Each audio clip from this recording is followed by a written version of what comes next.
Hello everyone, welcome to our channel. పశ్చిమ బంగాళాఖాతంలో ఏర్పడిన మరొక ఉపరితల ఆవర్తన ద్రోణి మధ్యాంధ్ర, ఉత్తరాంధ్ర జిల్లాల్లోని పలు ప్రాంతాల్లో కురనున్నటువంటి వర్షాలు. వివరాల్లోకి వెళ్ళిన వాతావరణ పరిస్థితులు ఏంటి, ప్రాంతాల వారీగా ఏ జిల్లాల్లో వర్షాలు పడతాయి తెలుసుకునే ముందు మీరు ఇంకా మన ఛానల్ కనుక సబ్స్క్రైబ్ చేసి ఈ వీడియోని లైక్ చేయనట్లయితే ప్లీజ్ లైక్ చేసి సబ్స్క్రైబ్ చేయండి. పశ్చిమ బంగాళాఖాతంలో ఏర్పడిన ఉపరితల ఆవర్తన ద్రోణి ఉత్తర భారతదేశ దిశగా విస్తరించడంతో ఉత్తరాంధ్ర, మధ్యాంధ్ర జిల్లాల్లో రానున్నటువంటి 24 గంటల నుంచి 48 గంటల పాటు తేలికపాటి నుంచి మోస్తరు వర్షాలు, కొన్ని ప్రాంతాల్లో భారీ వర్షాలు నమోదు కానున్నాయి. ముఖ్యంగా ఉత్తరాంధ్ర, మధ్యాంధ్ర బెల్ట్ లో వర్షాలుంటాయి.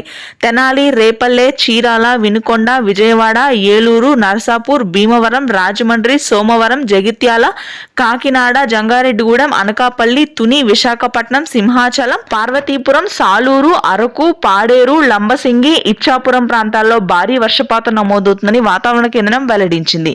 ఇక రాయలసీమ, దక్షిణ కోస్తా ప్రాంతాల్లో ప్రస్తుతానికి పొడి వాతావరణమే కొనసాగుతుంది. ఇదే వాతావరణ పరిస్థితులు కొనసాగే అవకాశం ఉంది. మరొక 4 రోజుల పాటు ఎటువంటి వర్షాలు కురవవు. ఇక తెలంగాణ వ్యాప్తంగా పొడి వాతావరణం ఉంటుంది. చలి తీవ్రత కూడా పూర్తి స్థాయిలో తగ్గింది. తెలంగాణలో 1-2 చోట్ల మాత్రమే తేలికపాటి నుంచి మోస్తరు వర్షపాతం నమోదవుతుంది. ఉత్తరాంధ్ర జిల్లాలకి ఆనుకున్నటువంటి తెలంగాణ ప్రాంతాల్లో మినహాయిస్తే పొడి వాతావరణం. Thanks for watching.